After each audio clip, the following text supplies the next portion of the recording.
Welcome back to Atlanta Diaries. I'm your host, Enma Popley. Thank you for joining me. In Atlanta Diaries, we celebrate unique and inspiring stories of breakthrough women to help future generations create their own. If you want to know more about Atlanta or listen to more episodes, you can visit my website www.enmapopley.com. You can also share feedback or suggestions there. My guest today is Pooja Jesrani.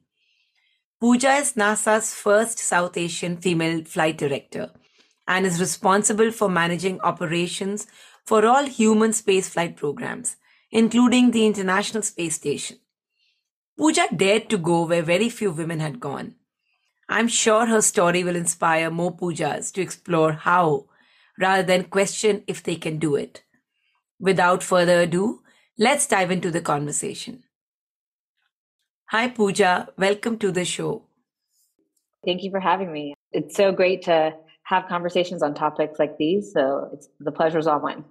First of all, I'm very, very proud of you. And I'm sure you're going to inspire lots of listeners. You make our country proud. Well, thank you. Appreciate that. In the interest of global listeners, tell us a little bit about flight director, mission control, and then from there, we'll jump into how your early years shaped your journey. Yeah, absolutely. So as a flight director, I'm in charge of mission control here in Houston at the Johnson Space Center. One of the first flight directors ever was Christopher Kraft.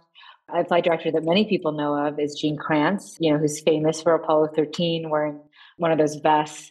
We have about 101 flight directors in the history of flight directors and about 20-something flight directors are in office currently. And out of those 101 flight directors, I am the 15th female and the first South Asian female, which is really exciting. And, if you really kind of compare the 101 flight directors we have in our office to astronauts, we've had over, 500 astronauts selected, maybe over 300 US astronauts. So the number of flight directors is much smaller than the number of astronauts we've even had by Johnson Space Center.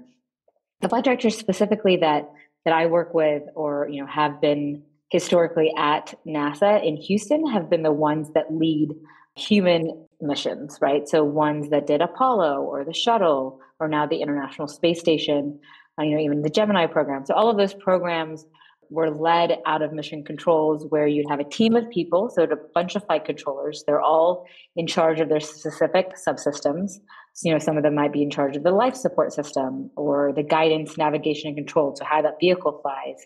So each flight controller has their own position, and then the flight director is the leader of that room during that time frame. So for me personally, I've been a flight director for the International Space Station. So the International Space Station is a human laboratory that's been around now for over 20 years. It was built by the shuttle program. It's about the size of a 6-bedroom house. It goes around the Earth once every 90 minutes, so 17,500 miles per hour. Right now, there are 7 crew members on board the International Space Station. So 3 Russians, 3 US, and then 1 Japanese. And out of those, those crew members do science every day. They do maintenance of the International Space Station. Like I said, it's 20 years old. They have a lot of objectives. They have to go outside the door sometimes to deploy new solar arrays or fix hardware that's broken. And so this space station is managed by my flight control team in Houston. And like I said, it's called the International Space Station because it is international. So not only do we have our Japanese friends and our Russian friends who are obviously on board the space station with us right now, but we also have the European Space Agency that participates, as well as the Canadian Space Agency. And so with all of us combined, we run this national laboratory that does really great science for us. And really the point of the space station is to do this great science so that we can continue to go back to the moon, go on to Mars, et cetera. And so that's really what I do day in and day out. Flight directors work, 9-hour shifts. So that's why there's a team of us that do this work. We're in charge of all these vehicle dockings or undockings, or if we have to get away from a debris that's coming our way. So there's a lot of critical items that we do each day. No 2 days are the same, but yeah, that's the role of a flight director. This is really fascinating. And I think you've helped us understand and given a lot of context. And this is going to make the conversation more fun. And I'm sure lots of people have lots of questions. So let's start with the first one, Pooja. One of the youngest flight directors is what I'm assuming, right? One of the younger, I wouldn't say the youngest. There have been people that have been younger than me that have been selected, but I think I entered the flight director office at a good part of my career. I would say pretty middle of the road or on the younger side, correct? Okay, thanks to you, I have seen Hidden Figures, I have gone and watched Apollo 13, and I saw Martians on my flight from India this time. So I think I've totally can understand and only admire you more and more for your role. What really inspired you to get in this role and talk to us of your journey from flight controller to flight director? Yeah, absolutely. So, I mean, just generically, my love for space actually started when I was really young. My father was really into space growing up. I think, he was of the generation, he was born in 1952. So around all the conversations of the moon landing and things like that. And so he really saw that stuff firsthand. And I think because of that, he grew up with such a love for space. In India, you take, a similar test, kind of like the SATs, and depending on how well you do, is kind of the fields you end up in. And my dad always wanted to do engineering, something, and so he could do space.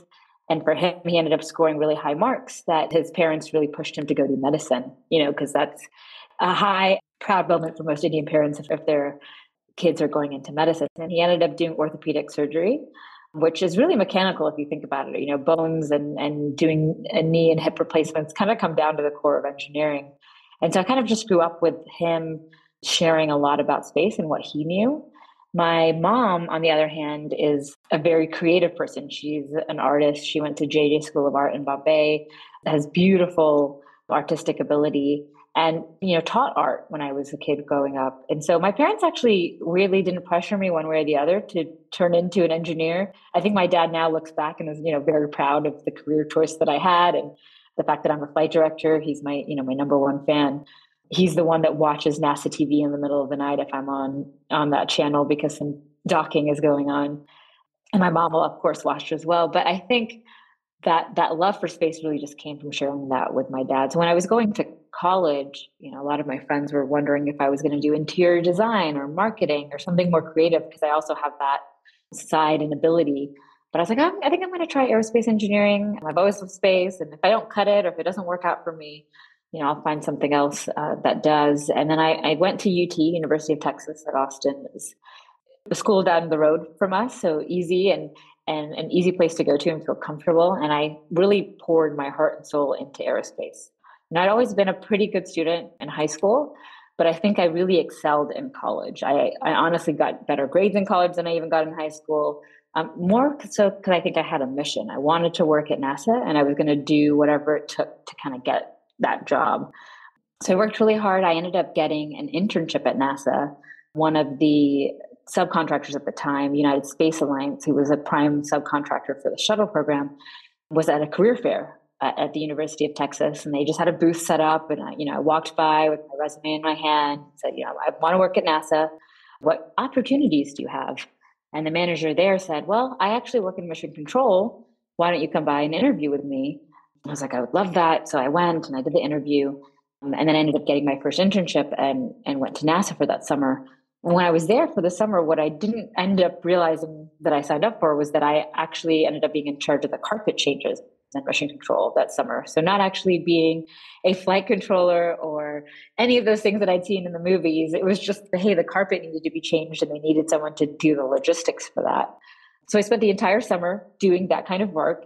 And at the end of the summer, I told my boss at that time for the internship that, while I really like this and I appreciate the opportunity getting my foot in the door, I really want to be one of those people sitting in those chairs, being a flight controller. Like, how do I do that? And then he was very, sweet to me and said, you did a great job. Though this wasn't exactly what you wanted to do, let me get you in touch with the right people.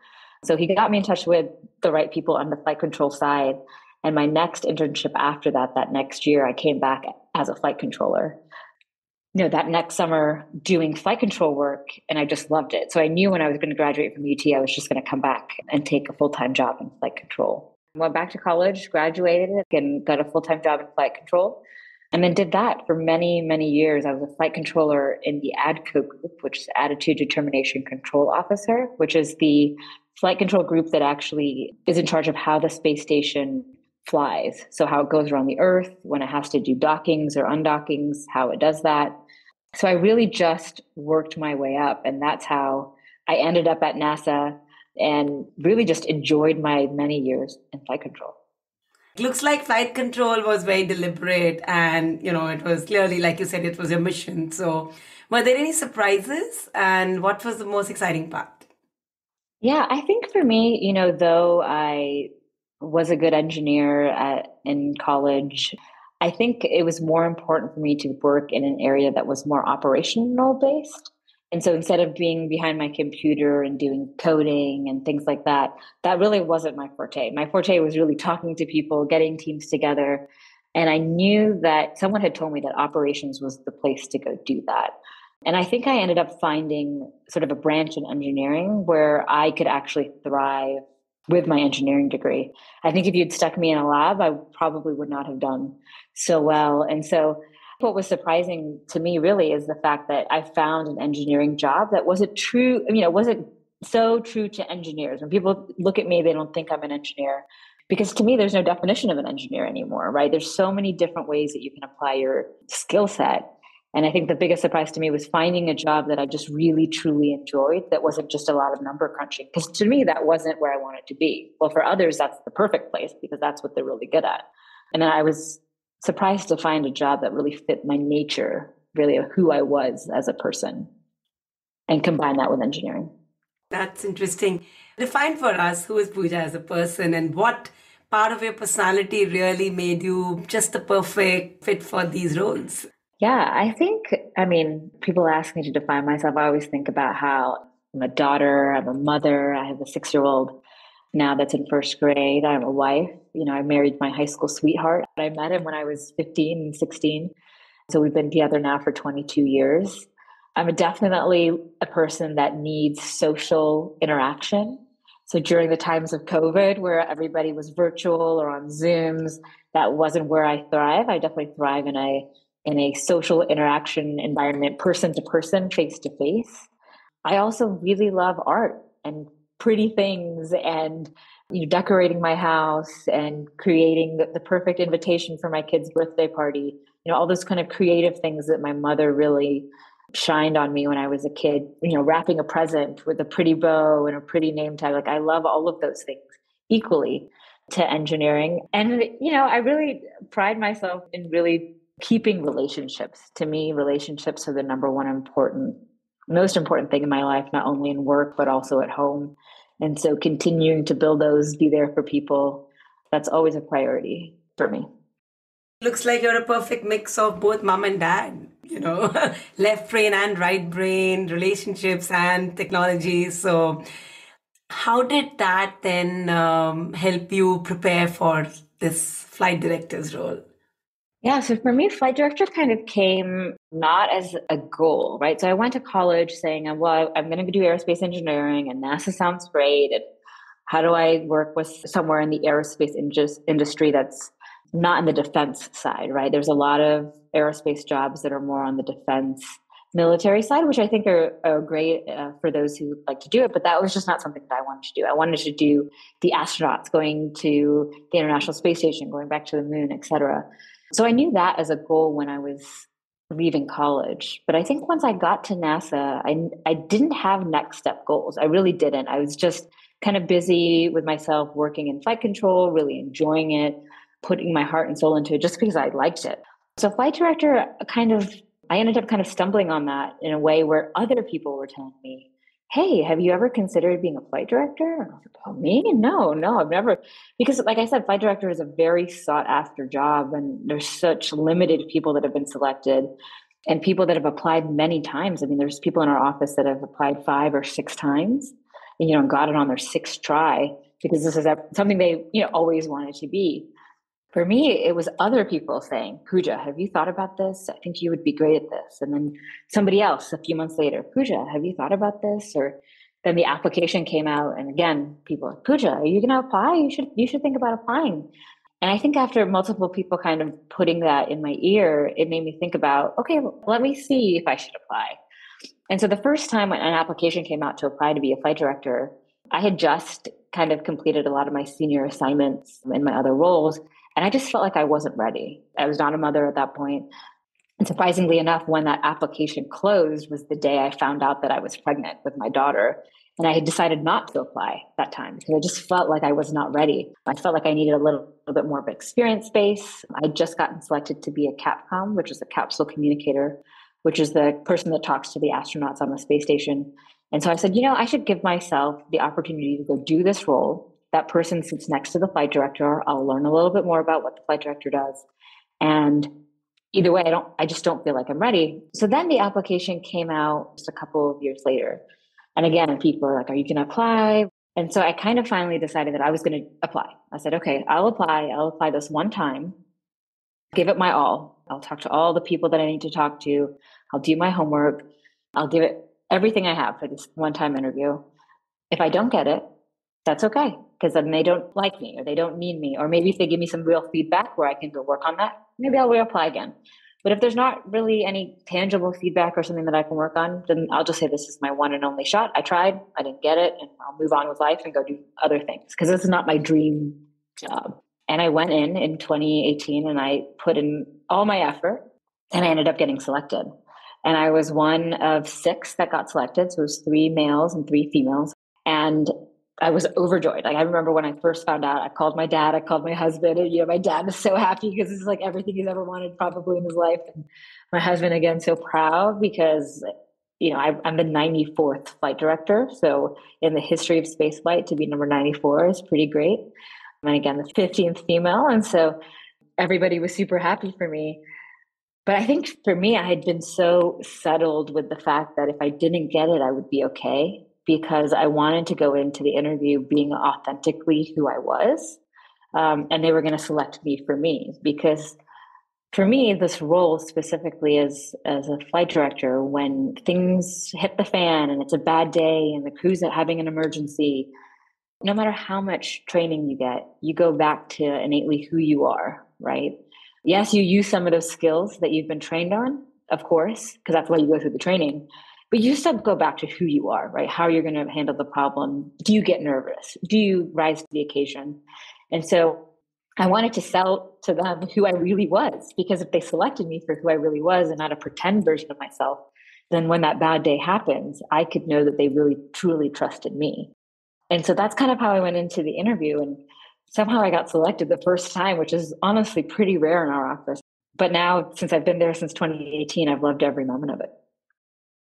Pooja, like I said, I saw Apollo 13 and I saw, call it Gene Kranz or call it Ed Harris, right? I was actually imagining you over there. And Apollo 13 is a perfect example of only crisis at some level, right? So did those fears come in your mind when you were deciding, are you the right person or not? And if yes, how did then you sort of navigate that you're the right person to deal with such fears? So surprisingly enough, I actually watched Apollo 13 the night before my interview. So we had multiple interviews. And before my first interview, I was like, let's get in the mood, let's see. And though it's just a movie, it still just brings back my quintessential, like the essence of what being a flight controller is, right? Rising to the occasion when a failure happens. How do you step up to the plate? And so I watched that movie the night before too, just to get into the mood of even though I do this every day, this is my job. And I think the fear is always there, right? The bottom line is that I am the last person, the decision maker in those crisis events. And there is fear that I would make the wrong decision or the right decision when that time comes for me. I've already been in situations for the space station where I've had to be that decision maker because things have gone wrong and, we needed to trade risk. And I was the final person making that decision. But I found confidence in the fact that they selected me for me. And that imposter syndrome that, we hear and talk a lot about still exists. It's not like I feel like I am the best flight director that's ever existed. No, there's no way. Every day, there's not a day that doesn't go by that I don't feel like do I fit into this? Am I right? Am I the right person for this role? So that imposter syndrome doesn't go away. But I think the fact that I felt confident in the fact that they selected me really for me, because I put my true self in the interview, not a version of myself that I thought they would want to select, which is what sometimes a lot of people do in interviews, right? They pretend to be a certain way because they feel like the person doing the job selection is looking for this kind of person. I really didn't do that. I went into the interview very authentically myself, saying, these are my pros, these are my cons. I already know that about myself. These are the things I'm having to work on. I've been working on them for 15 plus years. And they still selected me, right? They still picked me at knowing that. And so I think when I go into my shift, I know that they have selected me for me. And the only thing that I can do in the end of the day is do my very best, try my best, fight for the crew, fight for the vehicle, make sure everything's safe. And that's what I'll do. And they know that about me. They know that I will give it every last ounce. I will work the hardest I can until the very end, no matter what happens. And so I think that is what allows me to sleep at night. Otherwise, you'd be nervous going into every shift because you never have any idea what's going to happen. The other piece is that I have a team, right? It's not Pooja by herself. I have a team of flight controllers that work with me, and I couldn't do the job without them. Flight directors have a call sign, a name that they get to assign themselves when they get selected. And so the first few flight directors, Chris Kraft was the first flight director. They were red, white, and blue, the first three flight directors to be the American flag for their shifts. And then after that, you've had flight directors be like Infinity Flight or Discovery Flight. They get to come up with their team name. What do they want to symbolize for their team every time they work console? For me, I selected the name Unity. I'm called Unity Flight. I'm number 94 Unity Flight. So every time I work console, it says Unity on the board in mission control, and it has my patch there. And I selected that purposefully because I, as a flight director, am no one without my team. I cannot do this job by myself. Like if you just put me in mission control, that would mean nothing. So the unity of what the team really provides, all my flight controllers in Houston, as well as all of my international partners, my Russian friends, my Japanese friends, etc. I talk to them on the loops consistently during the shift. So if something were to go wrong or something does go wrong, those are the people that I lean on, right? They're feeding me information to help me make those decisions. So that unity of our team, like I am a flight director because we are all together, was very important to me. So not only the confidence of just truly being myself is helpful, but then also knowing that I have a team to rely on if those scary situations were to happen allows me to sleep at night before each shift. So, this really takes me to a big skill in leadership, which is vulnerability, right? I know ultimately you have to take the decision, but the fact that you talk about unity and the fact that you recognize that it's not Pooja, but it's the entire team, what's your perspective on vulnerability as a skill set, and vulnerability and Pooja? How do they sort of... come together? Yeah. I've listened to a lot of Brene Brown type work. She actually came and spoke to NASA recently to a lot of the astronauts, and I got to be in the audience as well and did kind of a workshop on that kind of stuff. NASA itself is tries to take the vulnerability out of all of the systems, right? We don't want the oxygen system to have any vulnerability because we need it to work and we need it to operate and we need it to be bulletproof when we need it. And I think a lot of that lack of vulnerability in our systems has sometimes spilled over to people as well. Like we need everyone to be tough and competent. We need everyone to be smart. We need our systems to be perfect. And so you also need to be perfect. And I think though, over the last maybe 10 years and kind of the shift in culture and people talking more open about what vulnerability means, there was a really good conversation when Brene Brown actually came to NASA talking about, we don't want your systems to be vulnerable. We don't want the spacecraft to be vulnerable. We want that to be perfect. But you as people can show vulnerability because you're human and you're not perfect. And if you show some vulnerability, if you start that, maybe your peers will also show it. And then it kind of kicks off, right? If somebody is able to display it, other people will as well.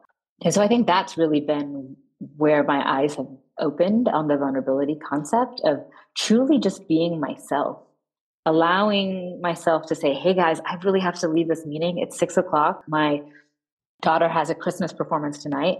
And if I miss it, I'm going to be the worst mother to her, but this meeting can happen again tomorrow.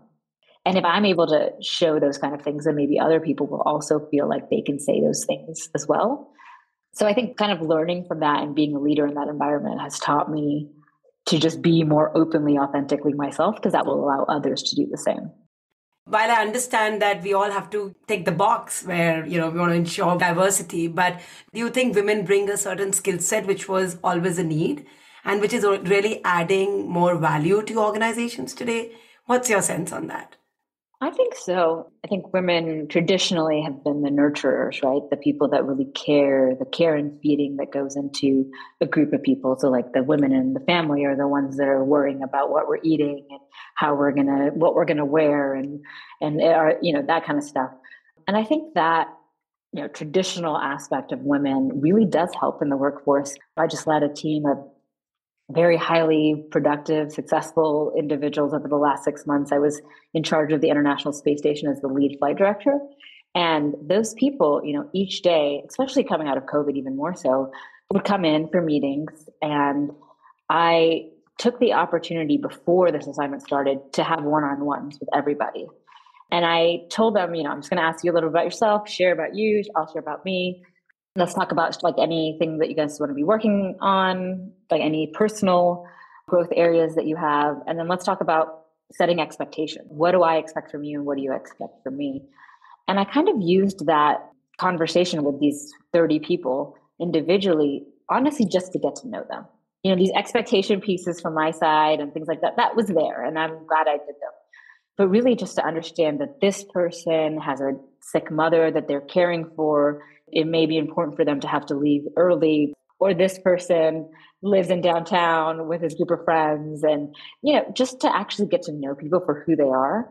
And once I got to know them really for who they were in these just one-off meetings, when our big increment started and we were super busy and everything was a fire, getting to know who they were at the get-go, that nurturing aspect, that mother kind of feeling or that woman kind of feeling helped me, because I now felt like these were people that were not only my peers or my coworkers, but they were also my friends. Right. And so when they would come in the morning, like, so how is your mother doing today? Like, how's everything going at home? Or, hey, did you have a fun night out with your friends this weekend? What all did you guys do? And kind of knowing people on a personal level really, I think, set the tone for my team to bring their best to the table. Like they wanted to do everything possible or everything right or work extra hard so that when they came to work the next day, we as a team, were successful, because everybody was now invested not only in the work, which is NASA, of course, but in each other, right? They cared for each other as a team. And so I really spent the time to try to foster those relationships. And I think that, I'm not sure, right? I mean, I'm sure a male counterpart could do that equally, especially now that we're talking about all these kind of skill sets more openly. But I think that sort of nurturing or caring side probably comes from the fact that I'm a female. And I really truly cared about these guys as individuals and not as just people on my team. That's very interesting, but I do want to double click on that. Like you said, men might ask, might not ask, but the, flip is that there is always a cynical side, which is worried that, hey, next time this whole conversation or baggage doesn't come to the workplace, that my mother's not well and therefore can you make me some more accommodations? Did that ever worry you, or how did you navigate or manage those kind of concerns? If you don't take people for who they fully are, then you're not going to get a good product. You're just not. And so I think by skirting around those conversations or not wanting that baggage or not caring for that person as an individual, then they don't care for you. Like, why are they going to give you the best product, stay up until midnight to get that code rewritten? Because they have no investment in you either if you're not investing in them. And so I think that for the baggage conversation, I think that's naive in the end, because you will have a better, in my opinion, you will have a fully better product and a better team if they care to be there, if they are invested in what we're doing. And the only way to get a person fully invested is to care about them as a full person, because a person is not just what they do for work, right? I just told you, a mother, a daughter, all these other things, a wife, and work is a part of my life, but not fully my life. And so I think you have to take your coworkers or your people that work for you or even your management in a full light as a full person and not just what they bring to the work table. No, that's a very beautiful perspective. Pooja, shifting gears a little bit, share with us one of the toughest moments and how did you rise to the occasion, or how did Team Unity together overcome it? Yeah, I mean, I've been on console for a bunch of different failures on the International Space Station. One of the most recent ones was there's a few emergencies on the International Space Station that we really safeguard our crew on, which is like if there's a fire on the space station or if there's a depress on the space station, like if some debris hits the space station and the atmosphere in the space station starts leaking. There's also something called toxic atmosphere. We have some lines on space station that are toxic. So if they ever come into the cabin and the crew were to breathe it or have it in their eyes, they would get severely ill. And those emergencies you hope never happen, right? Because they could mean that this crew has to come home or that somebody's hurt. And so most recently we had a scare where we had some of these emergencies kick off on one of our SpaceX vehicles that was docked to station. And in the end, it was just kind of like a computer glitch due to potentially radiation or something else. But in that moment, it was an unknown because we were seeing all of the emergencies at the same time. And because we did see that, we had to quickly rise to action to make sure our crew was safe. And our entire team was able to do that. We are heavily trained on these emergencies to make sure that we know how to react to them. And you hope they never happen, but you need to be trained for this very bad day. And we did exactly that, right? In those moments, your training really kicks in, your innate sense of self really kicks in. And the crew was safe and everything ended up, working out. We went through a lot of our different procedures and got the entire team together. But I remember going home that day and I was just, no matter how much I know what to do in those situations, just like debriefing it in my head over and over, like, what could I have done differently? What could I have done better? What could I have said? No matter, even if it went perfectly to other people in their eyes, because as individuals, no matter when you see those bad days, you always want to grow from them and see how you can react better the next time. Because these aren't robots that are responding. These are humans and we react differently depending on the day. Did I sleep well the night before? Did I not?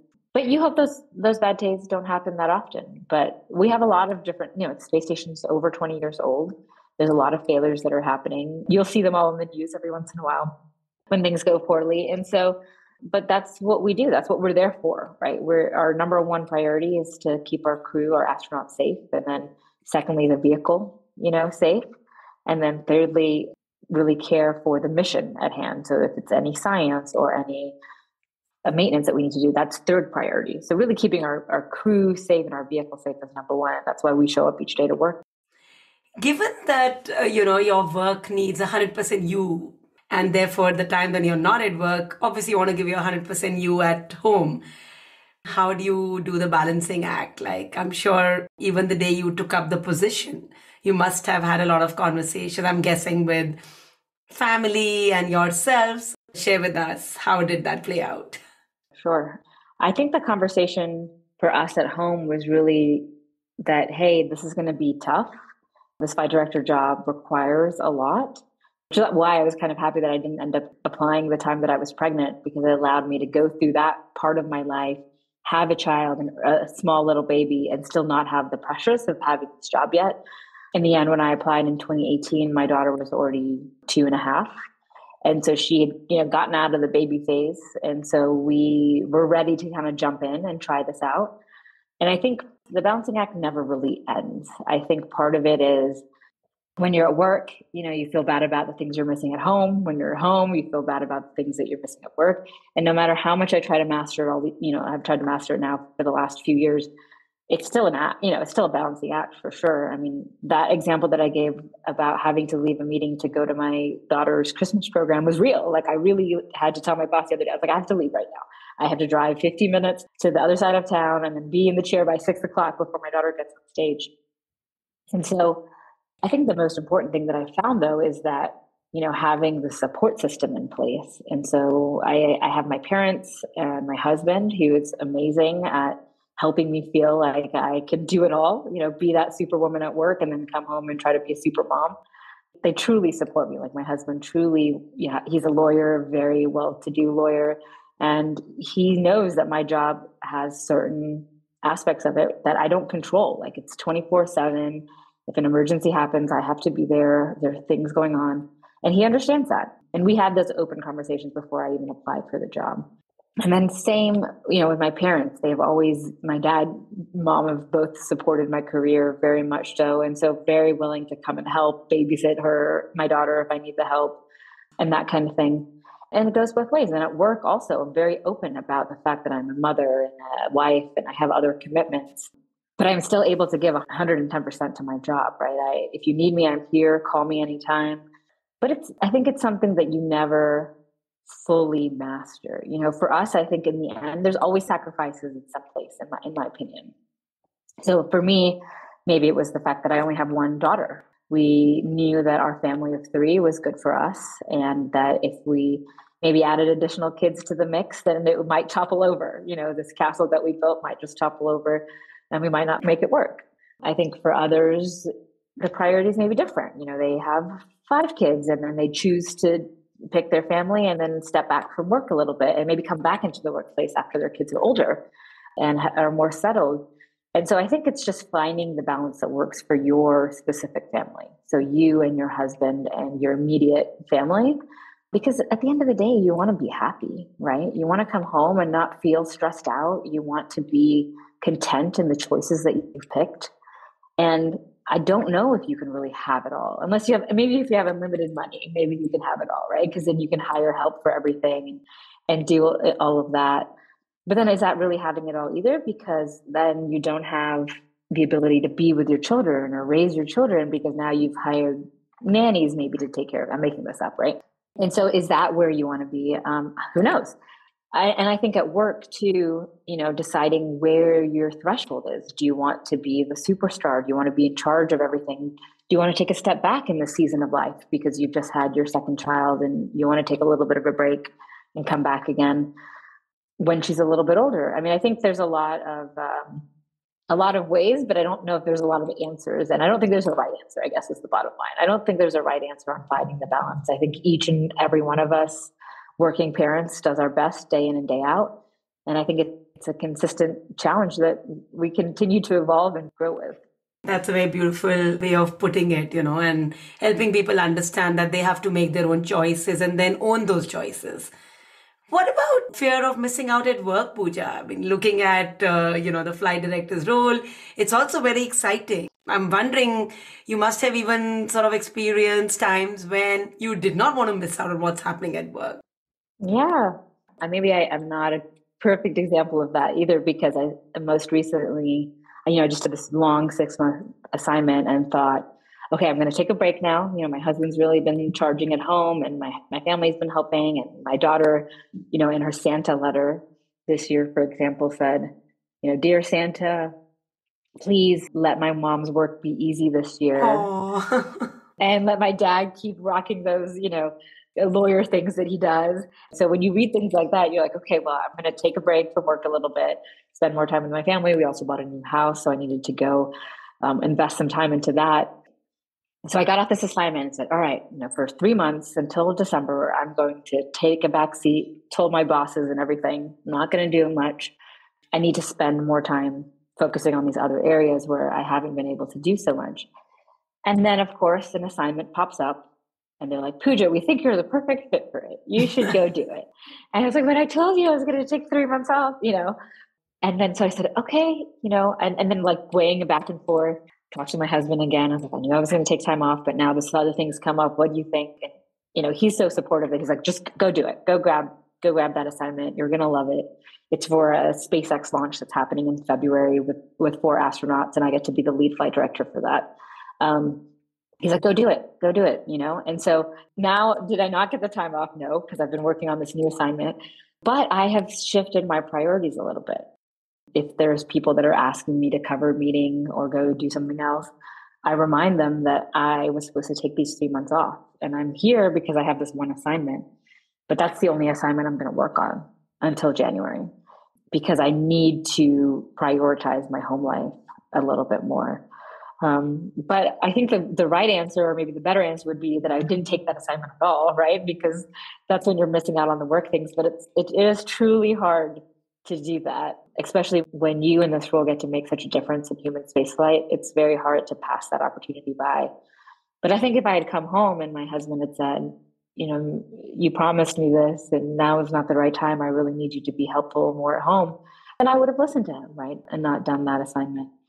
I think in this case, my husband is great. And so I was able to dive into that role and it worked out. But it's kind of reading the temperature of your home and at work and making those right choices for you. Again, it comes down to what you believe is the priority in the moment and what can take the back seat or what can take the front seat. And that changes day for day, sometimes hour for hour. But I'm curious to know, what kind of a conversation would you have with your daughter when she wrote that? And Yeah, so she wrote that on our Christmas card. I just told her that this past year was a significantly busier year for me for work. And we knew that going into my assignment in March. And so we'd had a lot of conversations about that. And so I told her, like, it's never going to be like that again. It's not. I mean, there's not an assignment, unless I do that specific assignment, it's not going to be like that. So all these other assignments sort of pale in comparison to the amount of work I just did. And I think, she understands that. She's now in first grade. So you can have a real conversation with her about work. And I think she also understands that, like, you'll see small things where, well, what are you playing right now? Or what are you doing? And she's like, oh, I'm dressing up because I'm going to work because I have to go to NASA today. And she's like carrying her purse as her laptop bag and she's going to work. And she's been doing that since she was little.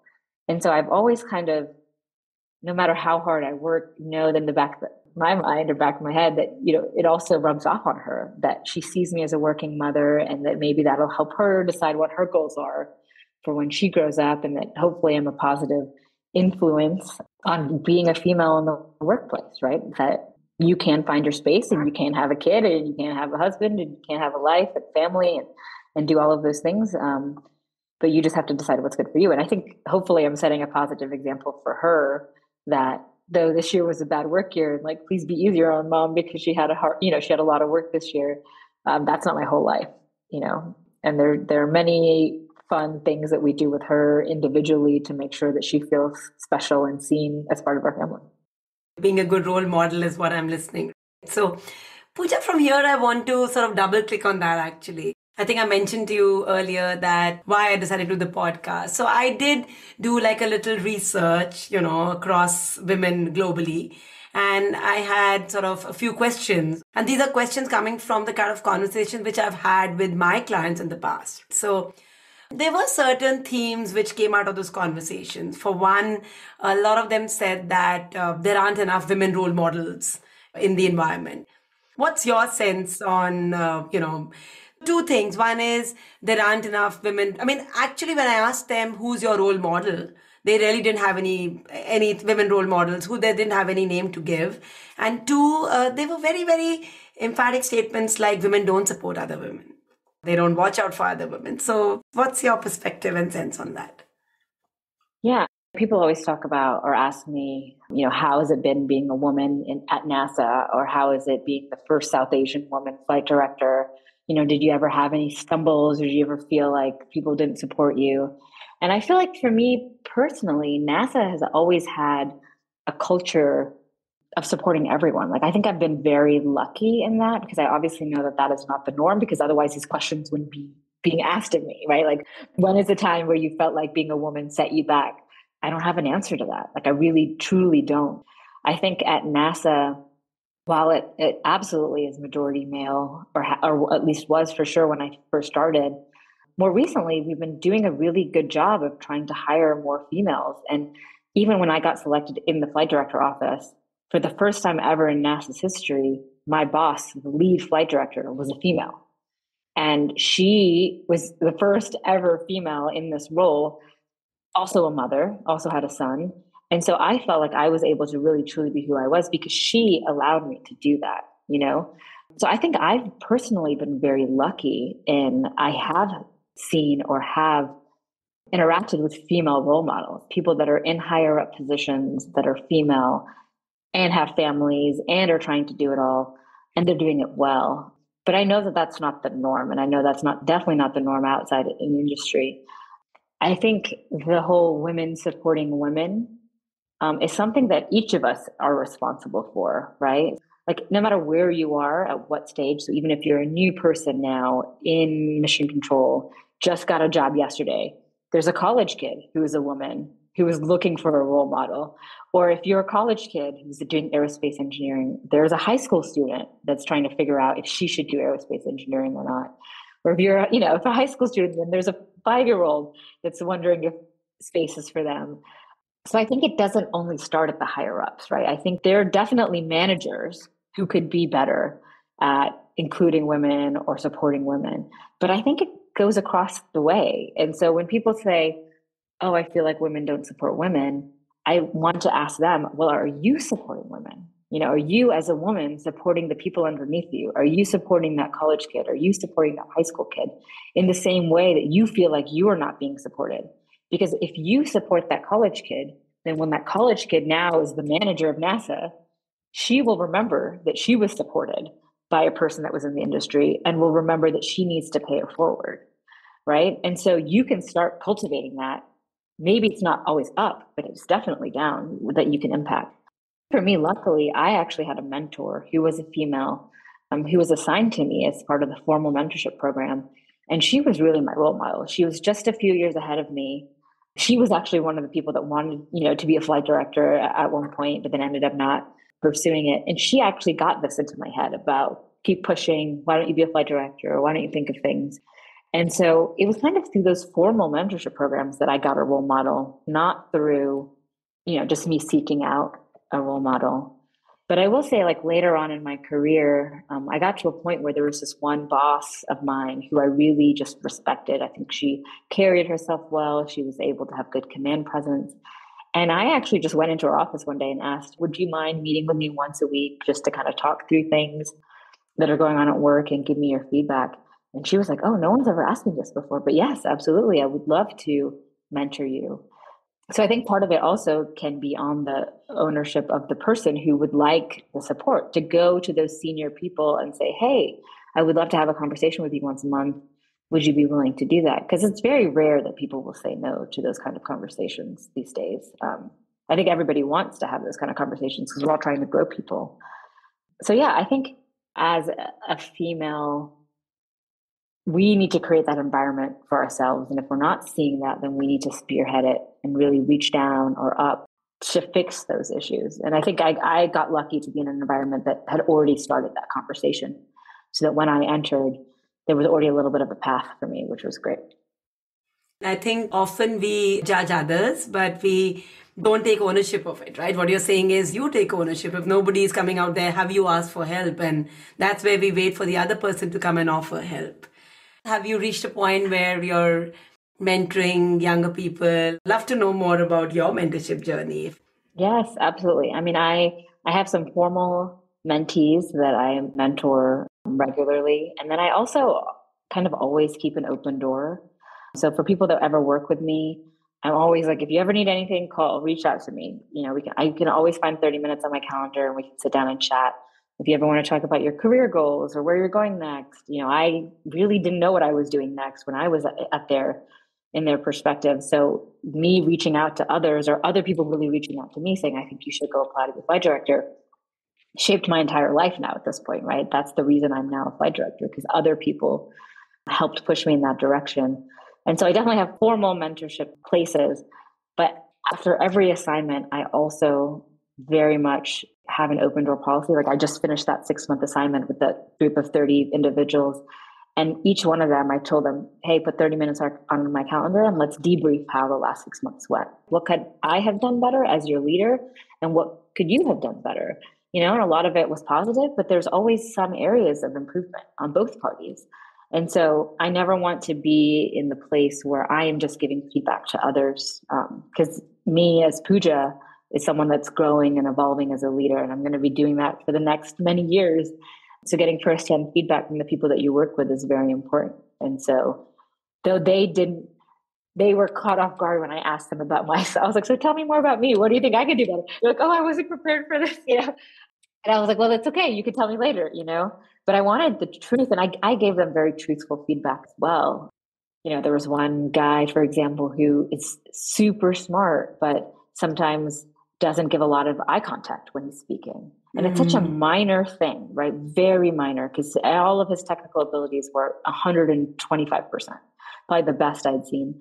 But I'm like, but you don't look me in the eye when you talk to me, And I could have kept that information closely and not mentioned it at all to him. But I decided, nope, I'm going to go out on a limb and just tell him.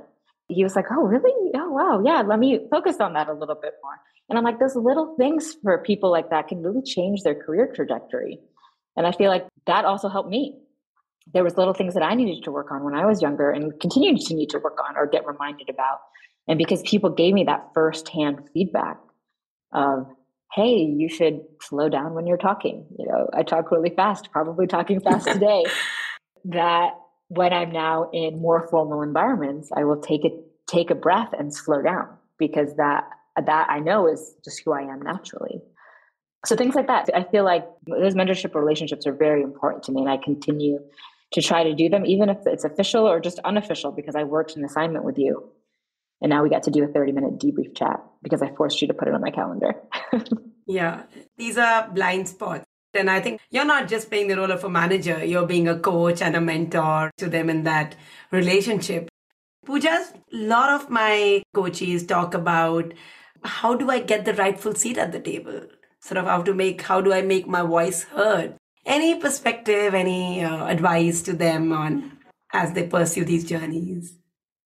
Honestly, for the full seat at the table, I think in order to gain that respect is your work ethic and your reputation, right? So if you're new, for example, and you just got this role, working really hard to define who you are, how you carry yourself, what your reputation is, because once you set your reputation, it is very hard to change it. If you come in and you show doubt or you show something that people would think differently of you, it is very hard to change that after the fact. It's almost easier to work very hard to set your reputation and then have a good reputation than come in, have a bad reputation, and now try to change that to a good reputation. And I think a lot of the how can I have a seat at the table conversation is based on how people view you, right? Like, how do they respect you? How do they think of you as a member of the team, so that if they think of you as a full member of the team, that you will have a seat at the table because they care about your opinions, they care about your voice. And I think in order to do that, the only way, at least I have found, to have that seat at the table is to proactively be part of the conversation and to show up and to work hard and to set that reputation so that people want you to sit at the table. People want to invite you. And it's not finding a way to be at the table, but oh, Pooja had that really good thought the other day. Let's make sure she's part of this conversation because she might have an opinion on this. That, to me, is the only way I have found that has personally worked for me. I know there are probably other methods, that people talk about, especially in coaching, on how to make sure you have a seat at the table. But for me, it's always been the work hard and do your best, and people will want you as part of their team. People will want you to sit at their table. Since Atlanta Diaries is a place where we can learn and unlearn our definitions of success and achievement, any parting thoughts for aspiring leaders as they transition? I think the comment that you just made about redefining success and what is important, I think has been an eye-opening piece to me over the past few years. We talked a lot about the different facets of a person today, and that work is not the only thing that defines a person. And so I think understanding what success is, to me, is now also different. Is success to me having an amazing job and only having an amazing job? Or is success to me having a partner that I love, having a daughter that I love, having parents that I get to see that are healthy? Is it going on vacations and working hard and also playing hard? To me, my definition of success has changed. I think most recently I actually realized this because one of my senior flight directors that's been in the office for many, many years retired or went off to do another job in the private industry. When he left, we were all like, oh, I can't believe you're leaving. We're going to miss you. But 2 weeks after he left, his job, somebody backfilled his position. Everybody was over it and nobody cared anymore, right? That he had gone. It was not even 2 weeks, maybe like 5 days. It was so over, nobody cared. And that poor person, right, had spent his entire life at NASA and doing all these things and was such a great contributor. But in the end, I think your value is so little because it's just work, right? People backfill you, someone smarter comes in, and that's the end of the day. But that same thing would not happen at home, right? If you disappeared from your home life, like that loss would be felt for much longer. People grieve their parents or their spouse for years and years and years because they miss them, truly miss them in their heart and souls. And so just seeing that in front of my eyes, where I just admired him as a flight director for so many years, and he left and nobody cared anymore. He was just gone. I think gave me perspective that while work is very important, if you make it your life, when you leave, someone's going to replace you and no one's going to care anymore. But at home, it's not the same, right? It's not the same if you disappear. So making sure that balance of priorities. I would say probably 10 years ago, my definition of success would have been being the best at work and being, important or feeling important. But I think that definition has just changed for me. And I think that I would continue to push on that as leaders can continue to grow, as your following continues to be leaders, really understanding where you can be a leader in your environment and where you can really make a difference. And sometimes you can be that change maker at work and make that difference. And sometimes you just can't.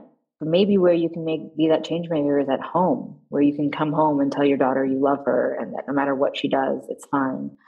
Because we're full people, right? And so I think that definition of success has to come with that now. This has been really helpful, Pooja. Thank you very much again. Awesome. Thank you for having me today. The conversation is always so great, and I appreciate the opportunity to be on this podcast. Thank you very much for listening. All my guests have brought their most vulnerable selves on Atlanta Diaries. And even if a small segment of these conversations can help champion the journey of one person, it's going to be really worth it. I do have a request for you. Please share this podcast on your social media and with your family and friends. Our society is constantly evolving, and Atlanta Diaries must too. I really appreciate if you can leave your feedback in the form of a review or a rating. These are impactful and rousing stories that need to be shared far and wide. See you next time for another one on Atlanta Diaries.